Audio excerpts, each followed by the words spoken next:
महात्मा गांधी, जिनका नाम सुनते ही मन में सादगी का दीप जल उठता है। आंखों के सामने उभरती है वो तस्वीर जहां चरखा घूमता है और आत्मनिर्भर भारत का सपना आकार लेता है। उनके आदर्श सिर्फ इतिहास के पन्नों तक सीमित नहीं है, बल्कि आज भी वे हर भारतीय के दिल में प्रेरणा का स्रोत बने हुए हैं। आज भी गांधी जी के कई सपने अधूरे हैं, लेकिन उन सपनों को जीवंत करने वाले भी आज हमारे बीच हैं। सत्य और अहिंसा के आदर्श हो, राष्ट्र आराधना का संकल्प हो, गरीब और वंचित की सेवा में नारायण सेवा देखने का भाव हो, तो बापू की प्रेरणा हम अपने भीतर स्पष्ट रूप से अनुभव कर सकते हैं। मैं पूज्य बापू के चरणों में नमन करता हूं, उन्हें श्रद्धांजलि देता हूं।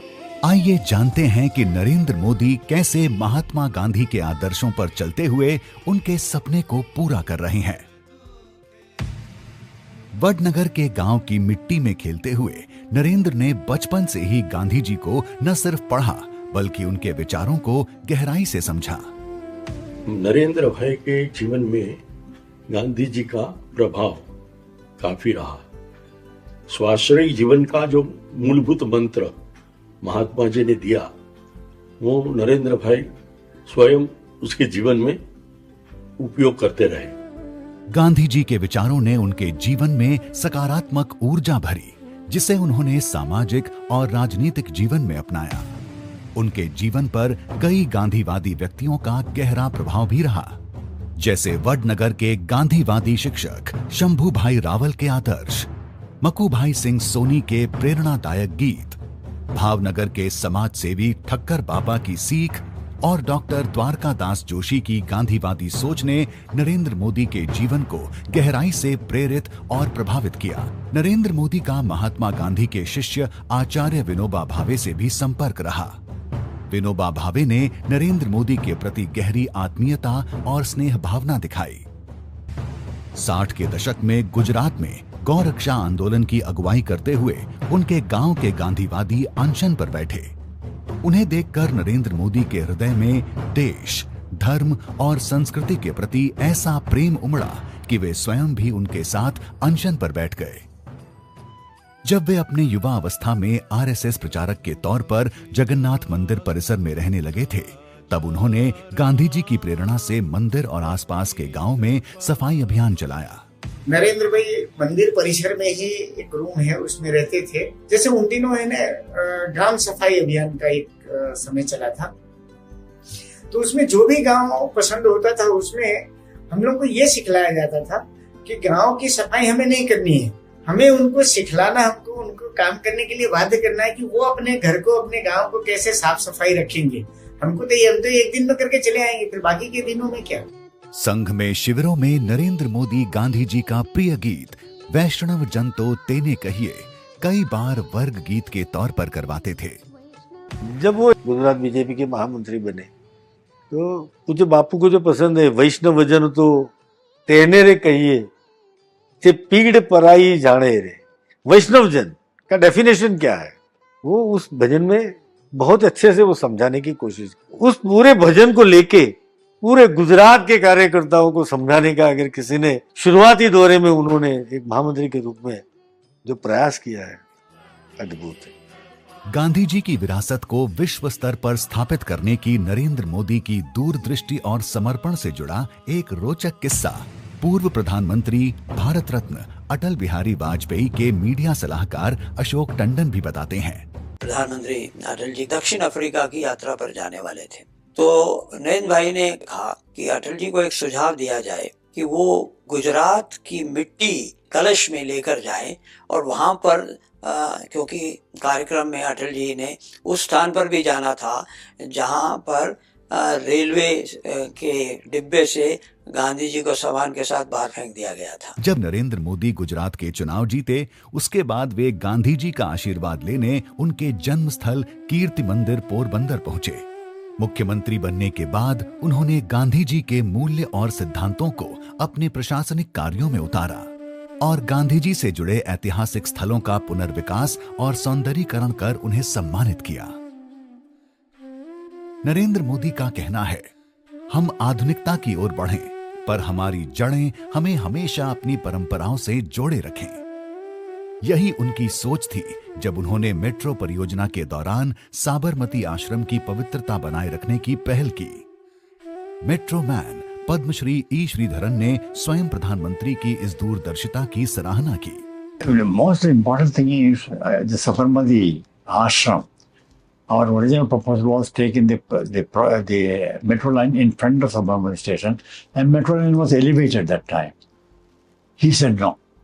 This will create a lot of vibration, not vibration, noise, and distraction for the people who come to us. So this will be shifted. You take it anywhere else, but not in front of our Sabarmati station.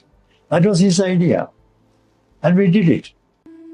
उन्होंने सक्रिय रूप से योजना प्रक्रिया में भाग लिया और यह सुनिश्चित किया कि मेट्रो स्टेशन के निर्माण से आश्रम और उसके आगंतुकों की शांति प्रभावित न हो। भारत के प्रधानमंत्री बनने के बाद नरेंद्र मोदी ने साबरमती आश्रम की विशेषता से पूरी दुनिया का परिचय कराया। साबरमती आश्रम है, महात्मा गांधी ने अपनी सिग्नेचर से 160 एकड़ जमीन खरीदी थी। मोदी जी को कोई कहने के लिए नहीं गए थे, लेकिन उनके दिमाग में था गांधी आश्रम है, उसको डिफेस करके नहीं, रिस्टोर करके महात्मा जी के समय का आश्रम फिर से बनाना चाहिए। आसपास की जमीन ले लेकर वर्ल्ड क्लास जो गांधी का स्थान है, तो ये वर्ल्ड क्लास बनने के लिए जा रहा है। उन्होंने 2014 में चीनी राष्ट्रपति शी जिनपिंग, 2017 में जापानी प्रधानमंत्री शिंजो आबे, 2018 में इजरायली प्रधानमंत्री नेतन्याहू और 2020 में अमेरिकी राष्ट्रपति ट्रंप को आश्रम की आध्यात्मिकता और गांधी जी के विचारों से अवगत कराया। साबरमती आश्रम हमारी सांस्कृतिक धरोहर और स्वतंत्रता संग्राम की आत्मा है।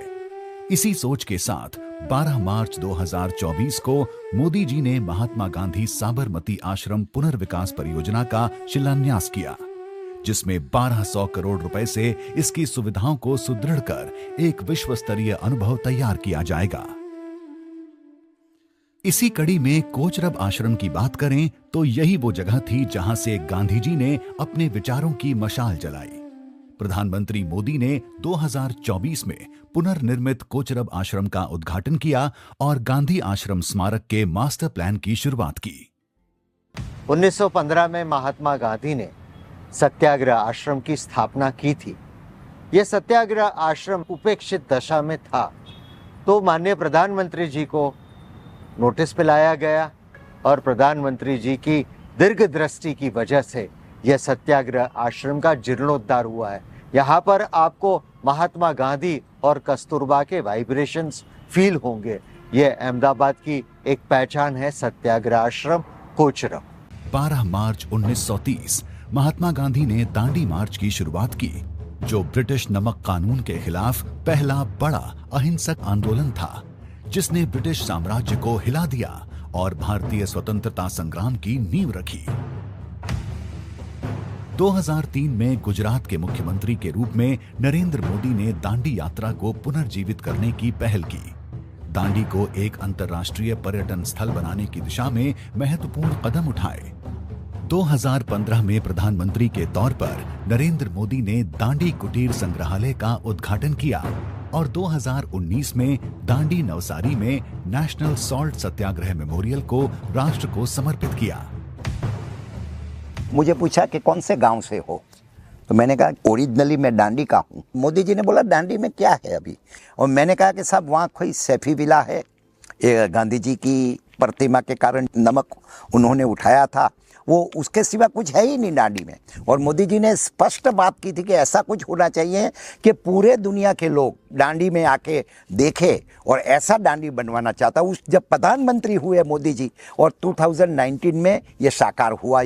भारत की आजादी के 75 साल पूरे होने पर पीएम मोदी ने आजादी का अमृत महोत्सव के तहत साबरमती आश्रम से दांडी तक 241 मील की ऐतिहासिक पदयात्रा को दांडी मार्च की 91वीं वर्षगांठ पर हरी झंडी दी।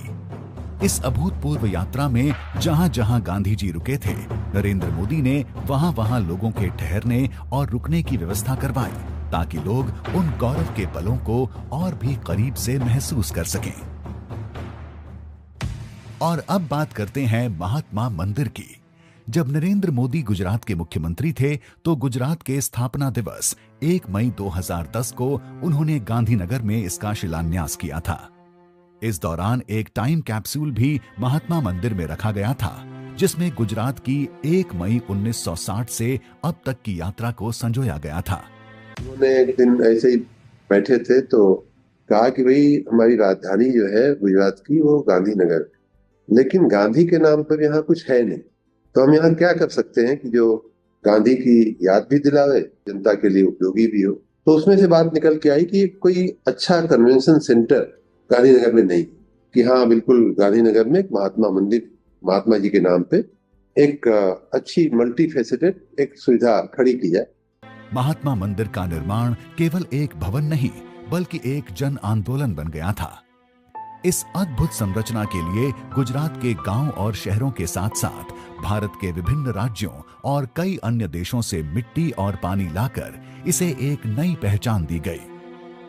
2011 में महात्मा मंदिर के उद्घाटन के बाद यह वाइब्रेंट गुजरात समेत कई बड़े राष्ट्रीय और वैश्विक कार्यक्रम का केंद्र बन गया है। महात्मा मंदिर की नींव में पूरे हिंदुस्तान की नदियों, पूरे हिंदुस्तान के गांव की मिट्टी यहाँ लानी चाहिए। एक भारत श्रेष्ठ भारत जो बात करते हैं हम, तो ये यहाँ से बात शुरू हुई है। एक भारत श्रेष्ठ भारत, पूरे देश की मिट्टी आई, पूरे देश की नदियों का जल आया और उसके ऊपर ये महात्मा मंदिर बना है। समरस ग्राम योजना हो या गरीब कल्याण योजना या हो निर्मल गुजरात अभियान, महात्मा गांधी जी के ग्राम स्वराज और आत्मनिर्भरता के सपने को साकार करने के लिए नरेंद्र मोदी ने गुजरात के मुख्यमंत्री रहते हुए अहम कदम उठाए। प्रधानमंत्री बनने पर उन्होंने स्वच्छ भारत मिशन, आत्मनिर्भर भारत अभियान, सांसद आदर्श ग्राम योजना के जरिए गांधी जी की विचारधारा को नई ऊंचाई दी। गांधी जी स्वच्छता के समर्थक थे। उन्होंने 1916 में बनारस हिंदू विश्वविद्यालय में कहा था, स्वच्छता स्वतंत्रता से भी अधिक महत्वपूर्ण है। इसी सोच को आगे बढ़ाते हुए जब प्रधानमंत्री के तौर पर नरेंद्र मोदी ने देश की बागडोर संभाली, तो 2014 में स्वच्छ भारत मिशन की नींव रखी, जिसने देश को स्वच्छता और सम्मान की दिशा में एक अभूतपूर्व परिवर्तन की राह पर ला खड़ा किया।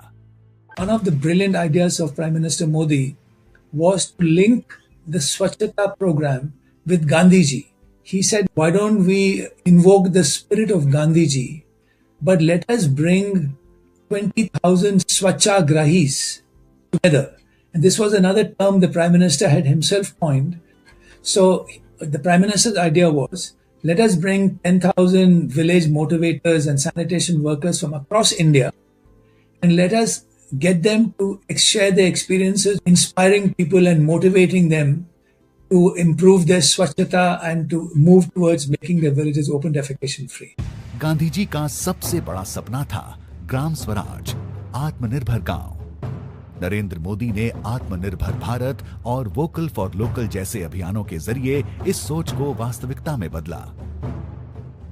गांधी जी खादी को आत्मनिर्भरता और स्वाभिमान का प्रतीक मानते थे। नरेंद्र मोदी ने खादी को नई पहचान दी। गुजरात के मुख्यमंत्री रहते उन्होंने खादी को प्रोत्साहित किया और प्रधानमंत्री बनने पर khadi for nation, khadi for fashion का नारा दिया। उन्होंने खादी को ग्लोबल पहचान दिलाकर ग्रामीण उद्योगों को मजबूती दी और आत्मनिर्भर भारत का सपना साकार किया। 2 अक्टूबर 2019 महात्मा गांधी की 150वीं जयंती। इस ऐतिहासिक अवसर पर प्रधानमंत्री नरेंद्र मोदी ने बापू के विचारों और शिक्षाओं को दुनिया भर में प्रसारित किया। इसकी शुरुआत उनके सिद्धांतों को दर्शाने वाले प्रतीक चिन्ह यानी लोगो के अनावरण से हुई। उनके जीवन, कार्य और पत्रों का डिजिटलीकरण कर सभी तक पहुंचाया गया। महात्मा गांधी के 150 वर्ष का जब उत्सव पूरा भारत मना रहा था, उस समिति में मैं भी था। राष्ट्रपति भवन में उसकी 2 बैठकें हुई और मुझे बड़ी उत्सुकता थी कि हम महात्मा गांधी की स्मृति का उत्सव कैसे मनाएंगे। उसके पहले नरेंद्र भाई ने बड़ा स्पष्ट कर दिया कि मैं यहाँ जितने लोग बैठे हैं और जो मेरे अधिकारी हैं जो इसका कार्यान्वयन करेंगे, उन्हें एक बात कह देना चाहता हूँ कि गांधी जी की स्मृति का ये कार्यक्रम सरकारी बिल्कुल ना हो। ये सिर्फ एक सरकारी उपक्रम है इसलिए हमें करना है, ऐसा नहीं है। महात्मा गांधी के जो जीवन मूल्य हैं वो हमें समाज के अंतिम आदमी तक पहुंचाने हैं। चेंज विद इन अभियान के तहत पीएम मोदी ने फिल्म और टीवी जगत को गांधी जी के विचारों का प्रचार करने का आह्वान किया।